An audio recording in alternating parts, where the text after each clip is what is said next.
right, 3, 2, 1. We are live, Ryan. Here we go. Episode 23. What do you think happens in life at 23? It's still that no man's land, but I feel like 23 is where you start to realize that you kind of should probably get your shit together, but you're not quite ready to get your shit together yet. I'm trying to think what I was doing at 23. I think I was an electrician at 23. I was probably on my second platoon. I think we were, 23. Yeah, it was right after 9/11. So, yeah, we was deployed somewhere. All right, so today's episode is going to be stories of entrepreneurship. I feel like I should have like a little flashlight under my, those scary stories in a tent at band camp, like stories of entrepreneurship. Like, dude, it fucking feels like that sometimes, man. I think everybody I know that has built or even tried entrepreneurship at all at any level has some story or stories usually of just getting their face smashed in, and that's what we're going to talk about today. So hopefully you guys watching this at the end of it, when you're going through it or you have gone through it, you're not alone. I know. And here's our stories of us getting kicked in the dick. 100%. The cool thing about like telling stories like this is it's all relatable. Business is the same. So you might come across this. Hopefully you don't. But going through the stories that we're going to tell you, you have a preparation, and be like, oh, that's a reality. Every time it happens to you, if you don't know, or the first time it happens to you, you feel like you're a shitty entrepreneur. Yeah. Like, dude, what am I doing? How could I fall for this? Like, why didn't I see it coming? I suck. What am I even doing in business? And so if you're thinking about that or you've experienced that, it's normal. Totally that's normal. the game. Yeah, that's the game, man. Okay, so probably there's two stories that I think would be relevant and useful for people, and they're probably those two stories have combined like probably 60% of the most important lessons I've learned in the last 15 years. I think we probably have time to get through both of them, but the first one is with the kettlebell company. And that one was the first company that I had on my own, like no other partners, just me. And how that company worked is I wanted to go buy a kettlebell with bases on it, like a skull kettlebell.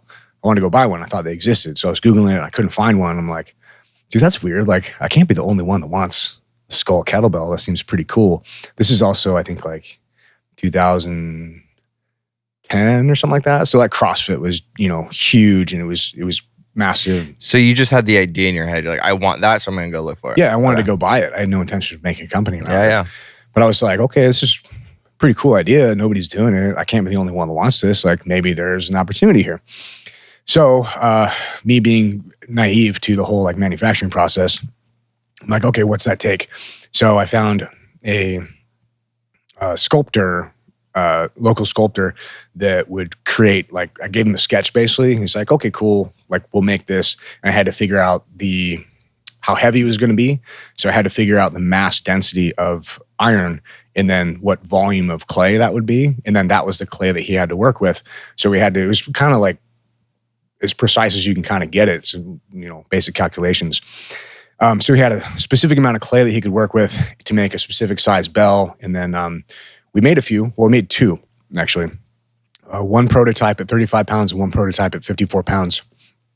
And there was this one place that made them in San Diego, just the prototypes. And I was like, cool, they look good. Like, let's go to production. And they're like, no. We don't want to produce any of these. Like, we made them, they're a total pain in the ass. We don't want to do it. I'm like, fuck, dude, all right. And they were cool. I mean, I still have them in the warehouse here. And they were completely first ones in the world. And I was like, shit, man, what am I going to do? And I had no manufacturing contacts or anything at the time. And my buddy James, who owns the truck shop here in Miramar, I think you met him before. I did. Yeah, he's smart dude. Massive amount of connections. And he's like, dude, I got this guy in China that I can connect you with that might be able to do them. So I talked to this guy in China. I'm like, okay, cool. I had no experience with overseas manufacturing at all. I'm like, oh, cool. It'll be fine. Yeah. And but to back up, I was going through, my house was going in foreclosure. This is like 2008 or 9.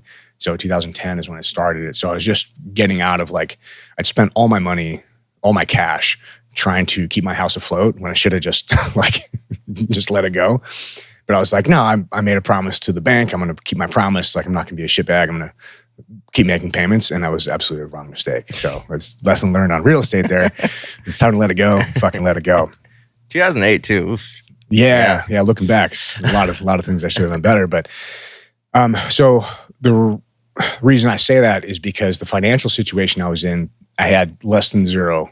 I was actually $20,000 in credit card debt because all my cash was going to try to pay off the house and keep it afloat. And so I was basically living on credit cards. And then, so the house ended up doing like a short sale or something like that. So I got no money out of that and was basically stuck, like kind of fucked. So I'm like, okay, I got no money, like actually negative $20,000. I'm like, how am I gonna do this? Because the guy I got in contact with in China, he's like, okay, it's gonna be the minimum order is, basically what equated to around $60,000. And it's gonna be 3 months. We're gonna do a launch with 4 different size kettlebells. So I'm like, okay, I got the artists to do them. We created them, committed to that. I found the money to pay for those, which is not insignificant. But I was like, okay, let's do this. So I had the manufacturer lined up, and I had the website, I had the name, had the whole business set, and I still had no fucking money. So I was like, look, it's going to be a 3-month lead time on this. So I was like, okay, I'm going to get the resin casts, which they're the exact same size as the kettlebell, but they're resin. So they're only like a pound or 2, and they're just like hard plastic.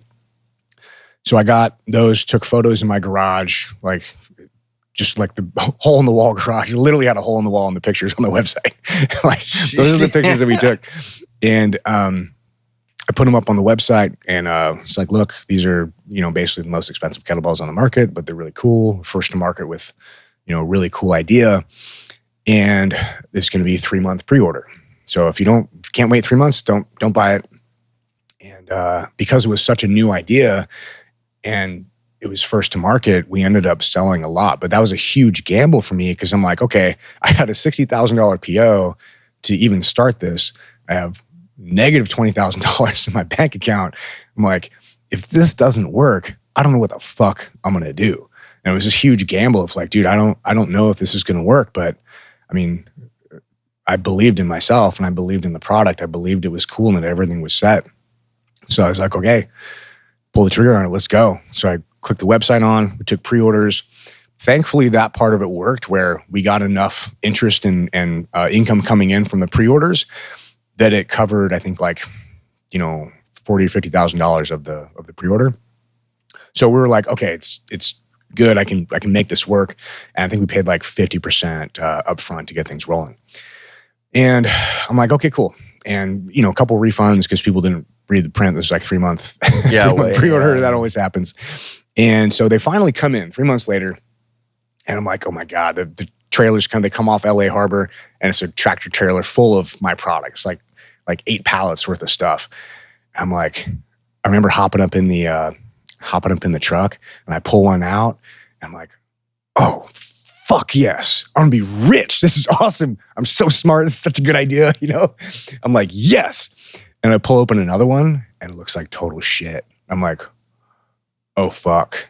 How many of these look like total shit? It was unsellable. It looked like it'd been sandcast with gravel, pitted, divoted, had like burrs on it. It was fucked. I'm like, holy shit. Well, number one, welcome to overseas manufacturing. Yeah, right. Oh my gosh. Yeah. And so I was like, oh my God. And how many are in there? It was, I don't remember exactly how many.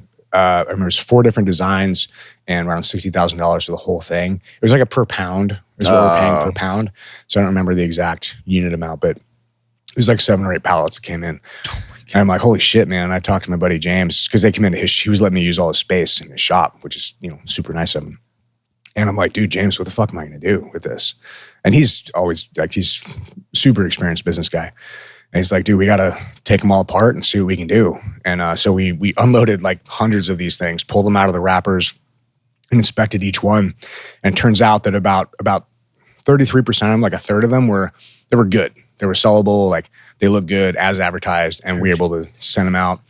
And around a third of them were just complete shit. They were unfixable, they were just totally fucked and useless, and we just put them straight in the recycling bin. There's nothing we could do to fix them. Wow. And there's about a third that was in the middle where they were fixable, like small issues, like they had a burr on them or a little divot, but we'd have to peel the powder coating off, or, abrasion wheel the powder coating off to be able to fix it.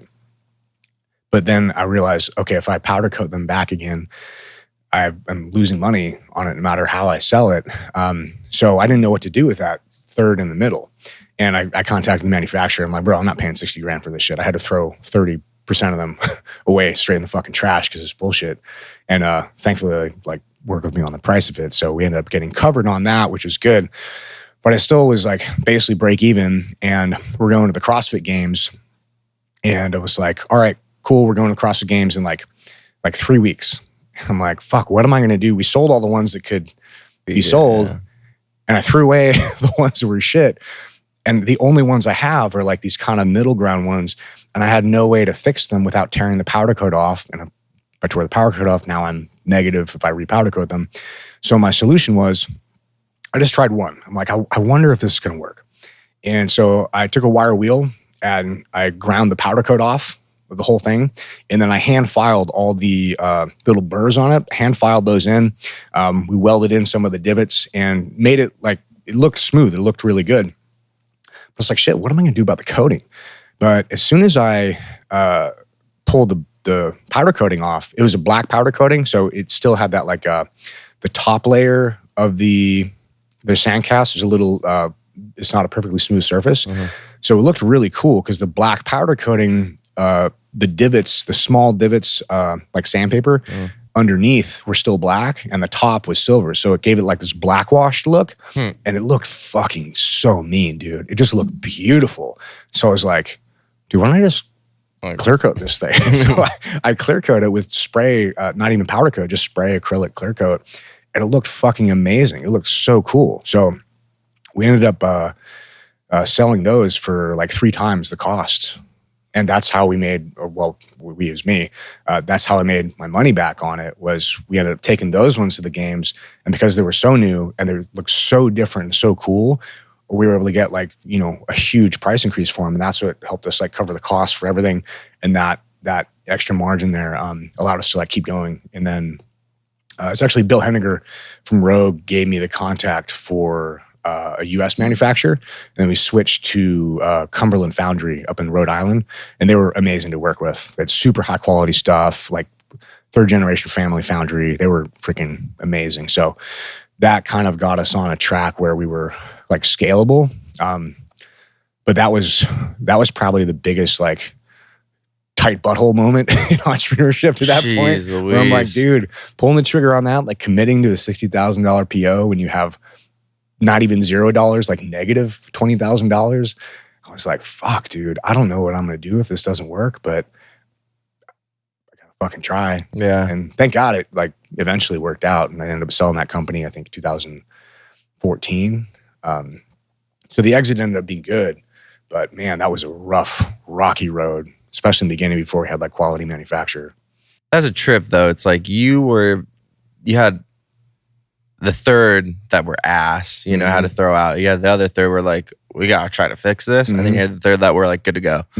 That third is like where some people just quit. And that would have been they're like, this is fucked. Like, I can't do anything. But it's like, say it doesn't work, throw it in the trash, the whole thing. Exactly. And like, hopefully they'll fix the PO or give you a better rate. But you looked at it like, we got to do something about it. And you did. And then what you came out of it was like, this is more of a rustic feel. This is more badass. It was like, way cooler. So something that was complete shit to you is like unsellable.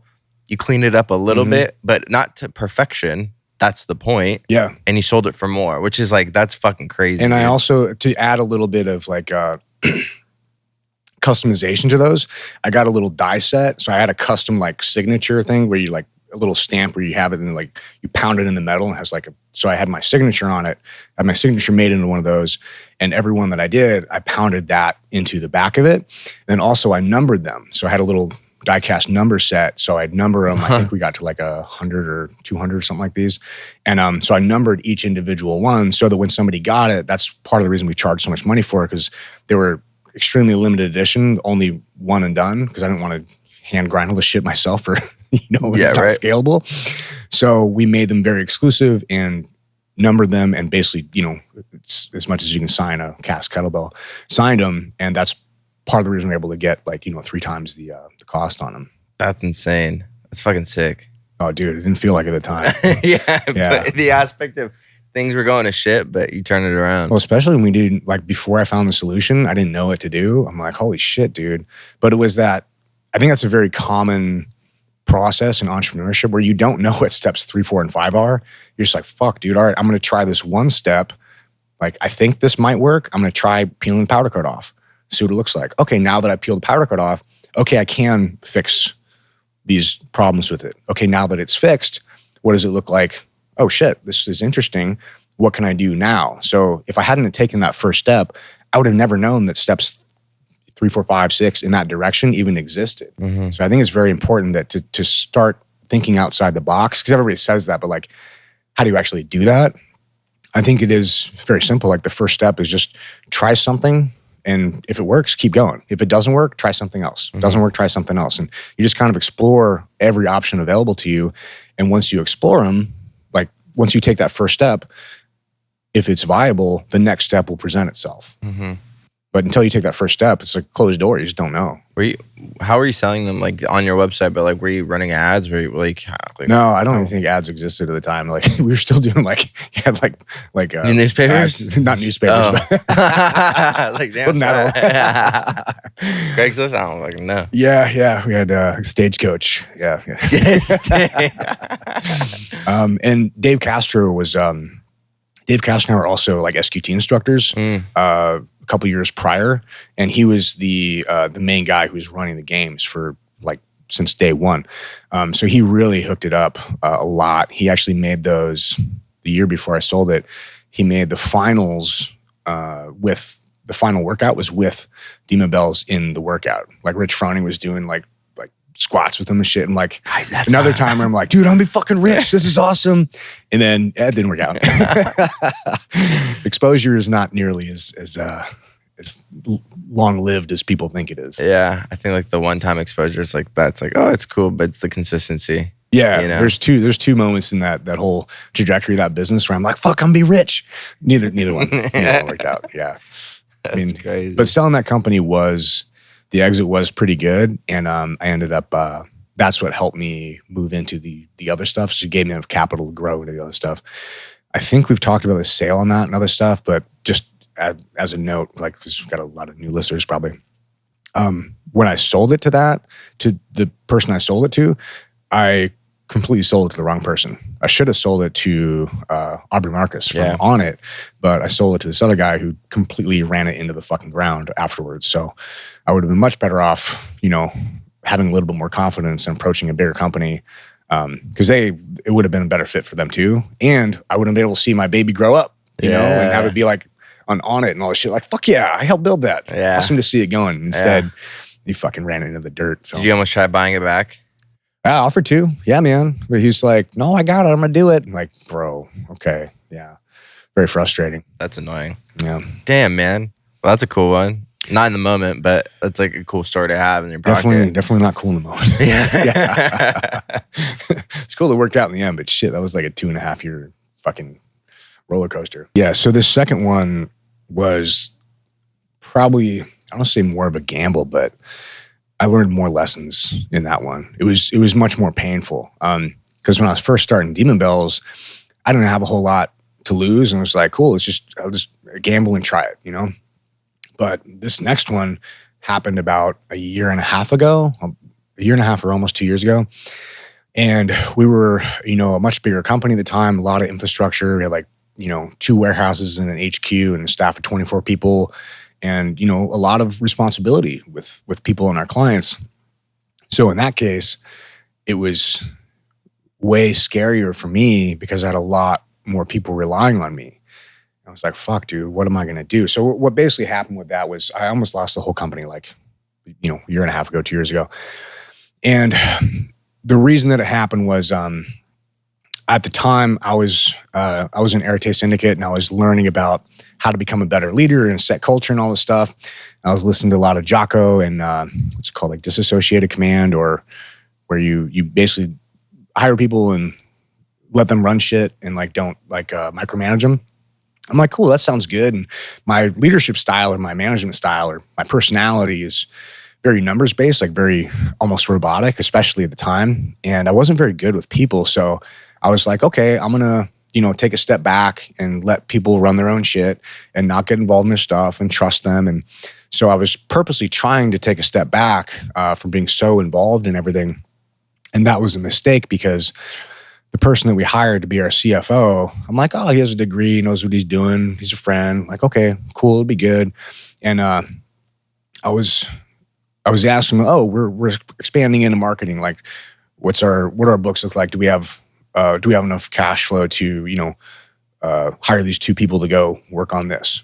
Oh, we're expanding fulfillment. Oh, we're expanding this. Do we have the money to do this? And the answer was always like, oh, let me look at it. Oh, yeah, we can do it. Fucking turns out we did not have the fucking money to do it. And this guy was just too fucking stupid and in over his head. And I wasn't checking on him. And so he was telling us we're fine, and we were not fucking fine. And by the time like Disney and I actually looked at the books, actually Disney found it. She found it in like 10 minutes. She's like, holy shit, we've been losing $15,000 to $20,000 a month for a long time. No, it's $20,000 to $30,000 a month for a long fucking time. And we're like, holy shit, we have no fucking money. We were like we had bills, and we had bills come in, and they're generally like, low 6-figure POs and everything. And we're like, okay, we have bills and invoices coming in. And we're like, dude, this isn't adding up. Like, why can we not pay our fucking bills? Like, this doesn't make any fucking sense. And we looked at it and we're like, oh shit. All that stuff this guy was telling us we could afford, we absolutely could fucking not afford. And we had 24 people on staff and 3 locations. We actually had 4 locations. We had 3 warehouses in the HQ space. And I'm like, what the fuck are we going to do? And that was probably the most stressful. It took us about 4 or 5 days to figure out how to fix it. But in that time between, we knew what was wrong and we didn't know how to fix it. Those 4 or 5 days were probably the most stressful week of entrepreneurship in 15 years. Like, I was up till 4:30 in the morning, just staring at the ceiling. Like, the fuck am I going to do? Like, how did I let this happen? I felt so terrible about everything. I'm letting people down. I'm letting my clients down. I'm letting our employees down. I'm like, what the fuck are we going to do? So we ended up figuring out a solution for it. But the solution was essentially 2 parts. Number one, we were doing a bunch of shit, and a lot of it was good ideas, but the runway to profitability and all these ideas were too long, and we didn't have the capital to support all the way out. So we had to cut our staff down from like 24 to, we ended up getting down to around 12 people. And we subleased out one of our warehouses. We subleased out our HQ space. And basically all told, we dropped around $600,000 a year of expenses, like overhead. Was this in Texas or was this here? Yeah. Yeah. So we dropped $600,000 a year in overhead, and our top line still grew.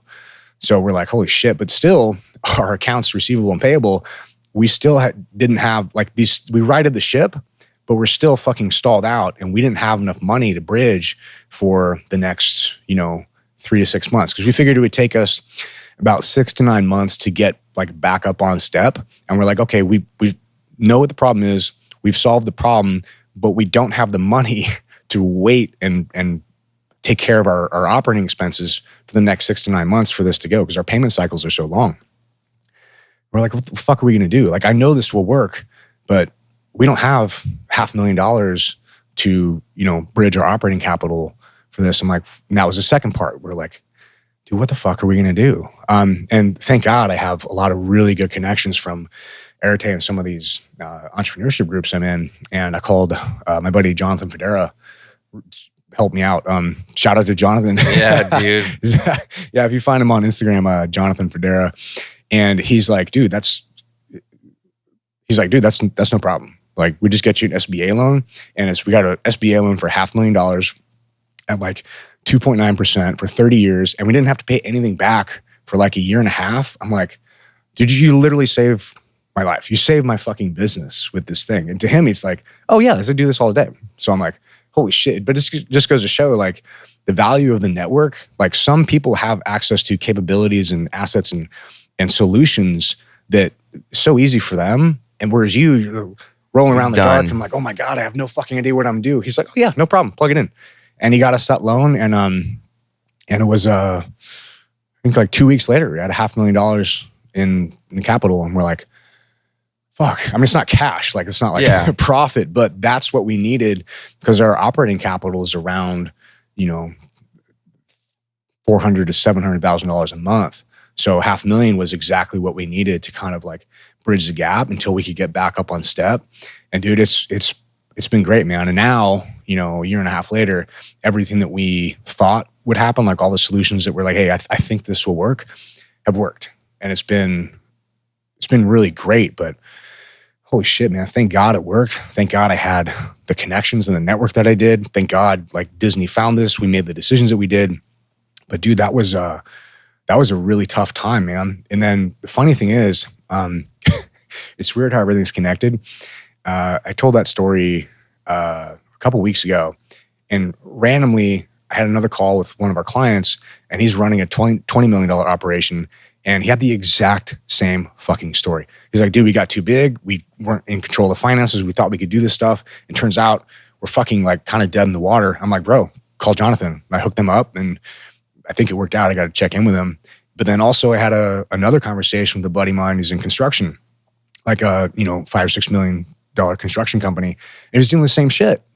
I'm like, bro, we all go through this. Every single person I know who has done anything in entrepreneurship has a story about fucking hanging it out and just being like, dude, I don't know if this is going to work. I don't know what to do, but I'm going to fucking keep going.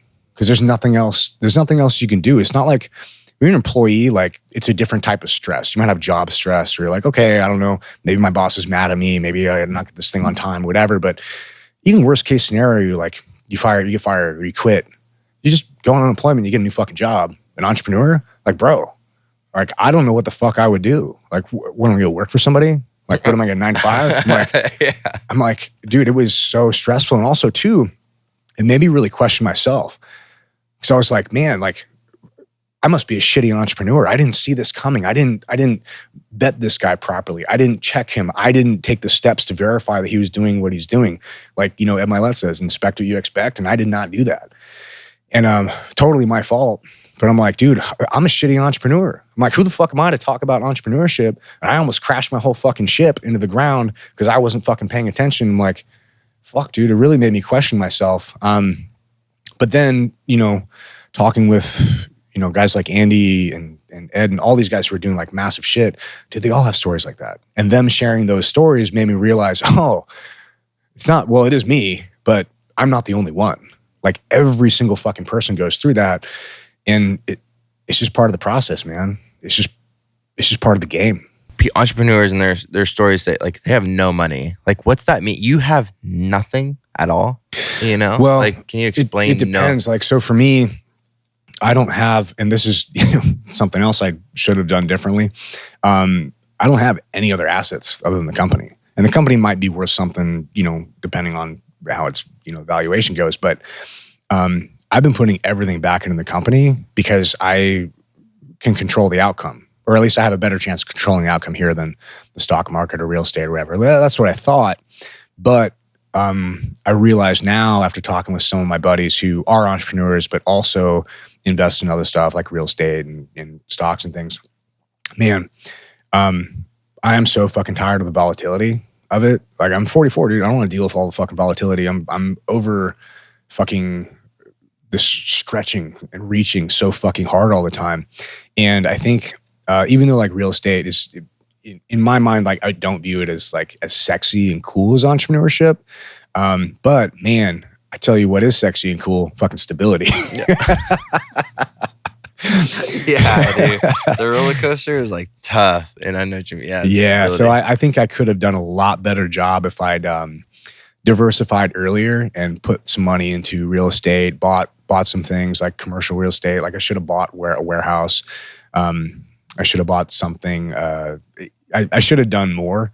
I did a little bit at some points, like invested in a little bit of shit, but every time, like when the business got tight and needed operating capital, I'm like, cool, liquidate that and, put some money back into the business. I'm like, oh, I'll pay myself back. And then I never did.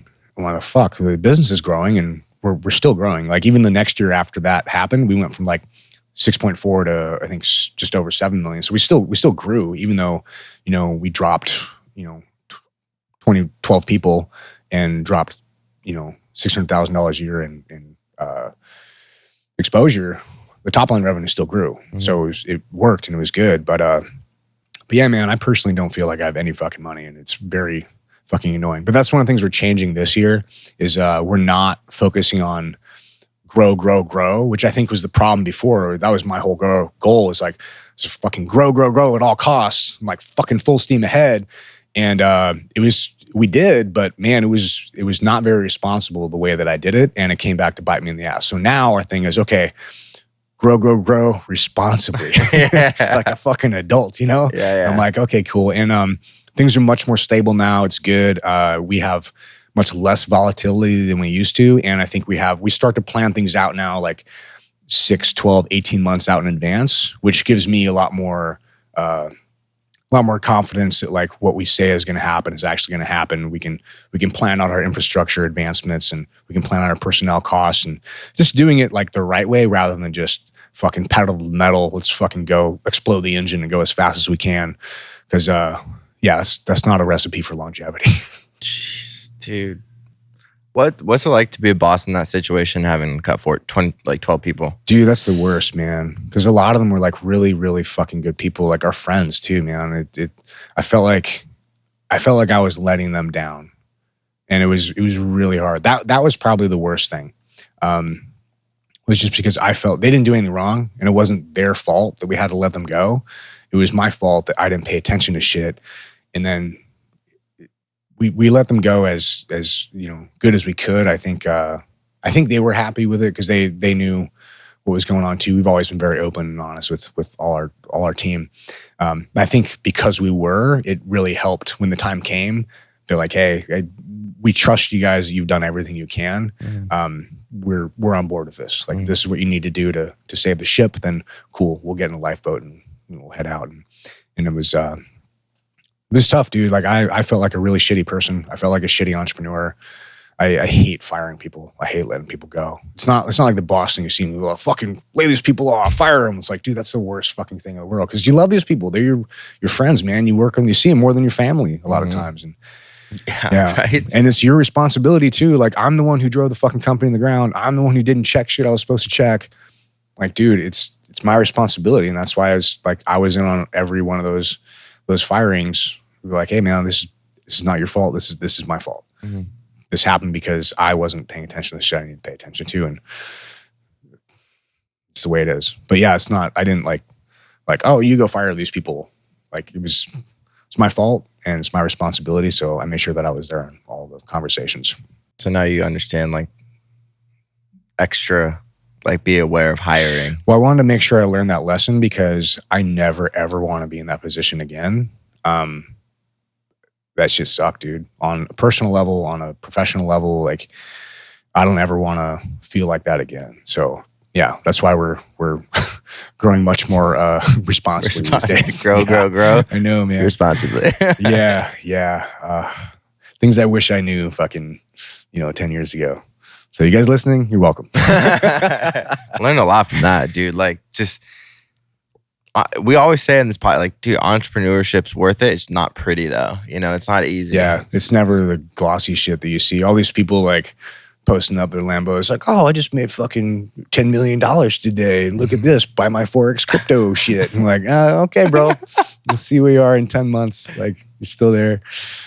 Yeah, it's there's a certain amount of like nuance to the longevity.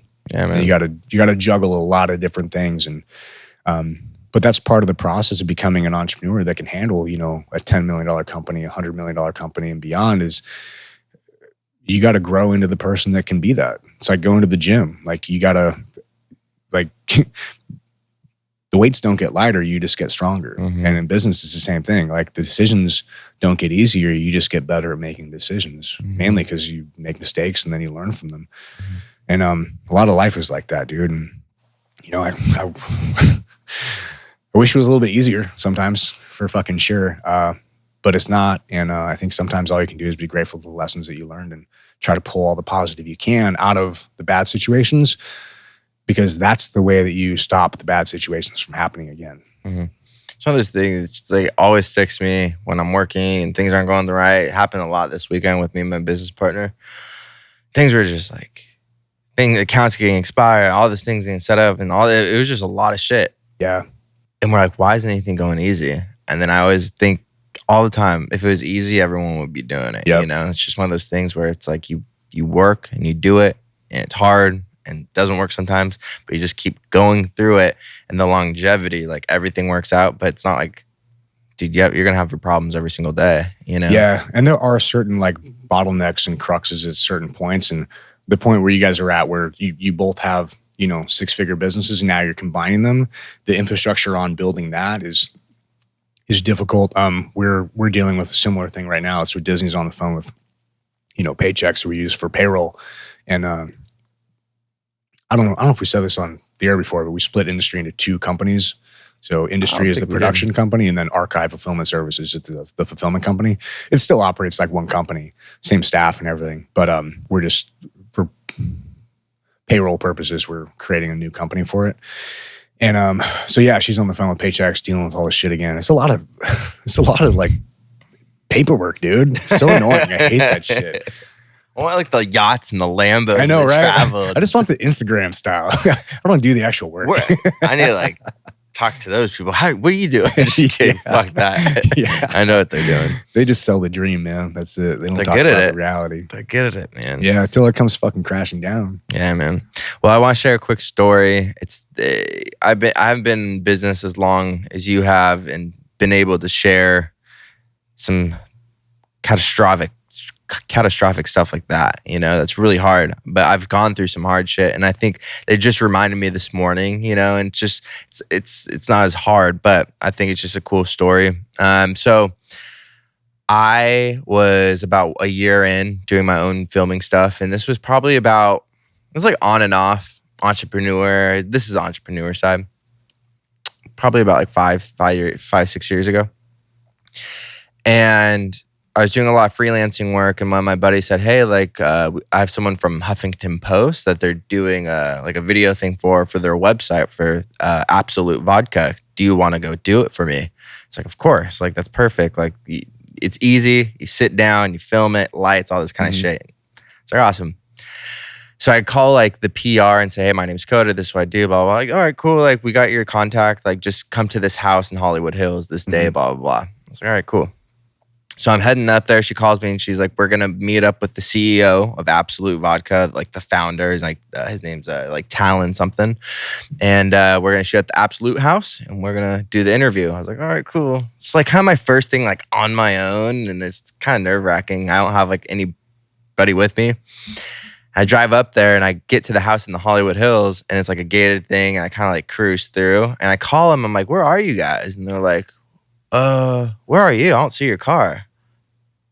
And I'm like, oh, I think I'm in the wrong place.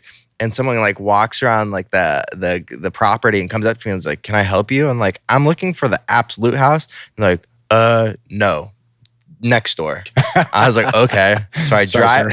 So I drive that way, and then they're meeting me outside, and they're like, you know whose house you just pulled into? One of them, Paul McCartney's. I was like, oh shit. And they're like, yeah, that's Paul McCartney's house. Like one of them at the hills. I was like, oh, okay, cool. It's kind of just like old shrubby, like very Englishy. Yeah, exactly. That's the area. So we get in the house, I have all my gear, and then like the real PR agent comes in. Whatever. I don't know what she did exactly, but she was not the nicest lady. I'm setting up my lights and blah, blah, blah. I'm getting all the angles, I have the lights, my camera's 4K, looks sexy, all this kind of stuff. And she walks in and she's like, hey, I'm blah, blah, blah. Nice to meet you. We got to film this real quick, blah, blah, blah. He's on his way in. So we go in. She's like, I don't like that angle. And I'm like, what? Like, this is a good angle. This is center, like the couch, the lights, the backdrop. Like, we're in the living room. It looked amazing. Nah, I want it. If any videographers out there, composition of thirds, she was fucking that up. And she's like, he's here. So the CEO walks in, he sits down, very intimidating, dude. And we do the interview, and I'm just doing this. I record, they ask the questions, and I'm just kind of like sick to my stomach because I'm like, I hate this angle. Like, I fucking hate this angle. It's bad. Yeah. And the interview goes 10 minutes. And they're like, he's like, oh, okay. You guys happy with it? And he looks at me, he's like, you happy with it? And I was like, no. Oh, all right, good. And the girl looked at me and she's like, no, it's fine. And he's like, why don't you like it? And I was like, the angle's just not flattering. Like, in the aspect of where it's supposed to be, like, this is for your website, for absolute, like, it should be great. And she said something, and he looked at her and said, let the professional be the professional. There you go. Yeah. And I was like, oh, sick. Because to me, I could have been like, sit down, bitch. Yeah. But no, it was a cool experience where it was like, no, I stood up, and it was intimidating because, dude, creator of Absolute Vodka, just like, it's nerve-wracking. I was 20 at the time. I couldn't even drink legally, I think, or 21. And it was just scary. And then after that, she was kind of nice to me. And she said, hey, do you and Andrew Metal, shout out to Andrew. He was the guy awesome. That he was working with. He's like, we have a foundation. Can you do a recap for us of the foundation? I'm like, of course. I get on a call with Andrew. It's the day of, like, oh, it's back in Hollywood. We'll do it, blah, blah, blah. It's like a week later. And we're just thinking like, oh, we're just going to be there. Like, I'll get some cool footage and film and just whatever and make a cool recap video. That's what I've known for. We get there and we're looking for like that PR lady. She's like, where are you guys at? And we're like, we're inside like filming stuff. She's like, no, we need you on the fucking red carpet right now. And we're like, red carpet? There's a red carpet? So like we walk around the side. There's celebrities on this red carpet, like celebrity chefs, like a lot of people from like Saved by the Bell, like celebrities, bro, like for this adoption thing. And I'm like, holy shit. She pulls us aside. She's like, where have you guys been? We're like, we're filming a recap, doing stuff inside, B-roll. She's like, I don't need B-roll. I need to get video of you asking these people questions about the, I'm like, wait, what questions? Yeah. That's what Andrew said. He's like, what questions? She's like, oh, did you not get the paper? He's like, I didn't get anything. So we're flustered. Like, what's happening? We kind of like squeeze in through all the other people's cameras, like E News and like all these other people. And we just have my tripod and we come up in there and we start filming. And Andrew's like, I don't know what to ask, but he does podcasts too. So he's like, he's good at asking questions. So we're kind of just listening to like what other people are saying. And then he starts to ask him the same thing. So she didn't have like a list of questions that she wanted? No. Sounds like she kind of set you guys up. Dude, that's how it felt like when I was at the Absolute House. And then she comes with a book, like a pamphlet. The only pamphlet we got was faces of celebrities. It's just like, this is who they are. If you see them, like you can ask them. So we finally get through the red carpet. At this time, like I'm sick to my stomach. I don't feel good. And then I realized, I'm like, nah, dude, like I think I have a fever, like the flu. So I go in the bathroom, I start throwing up. And I'm like, oh, I got the chills now. I'm throwing up in this place. Dang. I just film the whole thing. It was a shit show. But all the footage came out great and we did it. But it's one of those things where people, it's not always on you. Like you might be prepared as much as you can, but the fucking wrench thrown in, you're like, damn, like how all the time, man. But yeah, but I think that goes to show, like, so what stuck out to me in that story is the CEO of vodka company. Yeah. Like you don't get to be, that's what I mean. Like you have to become the person to be able to run a company like that. Mm-hmm. The fact that he saw your face and he asked you a question and then he superseded the other person is like, no, let this guy's, you hired him to do a job. Let him do his fucking job. Like that is a example of like a good leadership decision. Mm-hmm. And man, yeah, but it sounds like, dude, it sounds like every other experience I've ever had in Hollywood. I fucking hate Hollywood. Every time I go up there, I'm like, oh, I haven't been up in years. Like maybe it'll be different every time. Like this is why I don't fucking come to LA. There's a reason. I fucking hate LA. Yeah, man. It's a cool experience. It was just, it told me like that week was just like stand up for yourself. Yeah. Right. even today, sometimes like when clients talk to me, I'm like, oh, am I good enough? It's like, no, they hired you because you're good enough and you better know your shit. Yeah. You know? So it's not like once you start to be like, they'll be like, what? Like, well, they expect you to speak up. Exactly. You know, like we train our brand managers when they're talking to a client, the client wants something. If we know it's not going to come out good, we'll tell them like, hey, look, we can do this the way you want, but I don't think you're going to be happy with it. And here's why. And in alternative, we would suggest going this direction or do this thing or use this type of ink or this type of blank or whatever. And here's why, in our experience, we've seen is a better outcome that I think you'll be much happier with.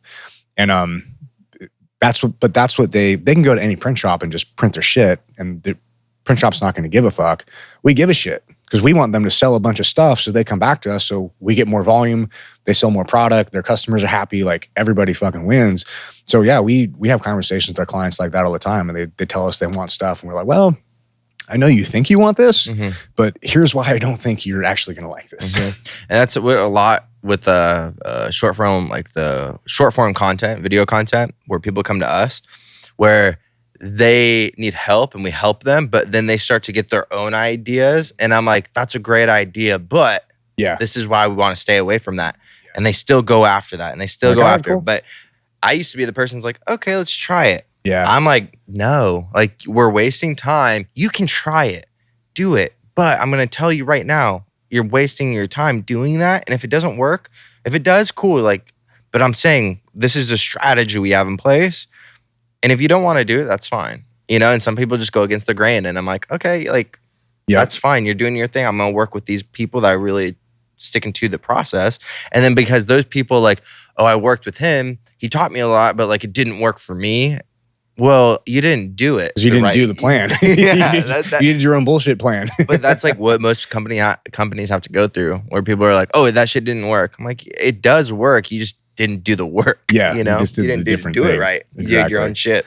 Well, it's like people buy a workout program. They're like, it didn't work for me. Well, like, did you actually do the program? I'm like, no, I looked at it and then I did my own thing. Like, well, different. Then you didn't do 3 days. Like, bitch. I wasn't jacked in 3 days. Went 3-day abs. Yeah. Oh, you'd be fucking multi-billionaire. That was a true thing, dude. That was crazy. All right, man. All right. Any other stories? I think those are, I mean, fuck, dude. It feels like every week I have a new entrepreneurship story about getting slapped in the face. But those are the two for me that like, wow, those are big wake up calls for me. So I hope you guys listen. Number one, I know that you're going to make a mistake or that you have already made a mistake. And just, I want you guys to understand you're not alone. It's normal. You just got to fucking take what you can from it, learn from it, and keep fucking going. And you will get where you want to go. 100%. I agree with you. And if you need any apparel made, 100 units or above, hit us up, let us know. We'll connect with our brand managers and they will help you walk you through the process and get you all the shit that you need and none of the shit that you don't. We're gonna start plugging our own shit. Talk about Visionary real quick. Right now, Visionary Collective, what we do is help realtors create short form content online to build their online presence. It's a 60-day program, super dope. But if you want to get a free PDF download, just quick lessons, 3 of them. There's a link down below and just check it out. It's 3 easy things that you could take action right now to start making really good content that's really captivating and engaging. All right. That's our plug. Hope you guys enjoyed the conversation today. And please, like I said, hit us up. Let us know what you guys want to hear from us so we can help you guys, navigate the entrepreneurship seas. Hell yeah. All right. Shake and bake.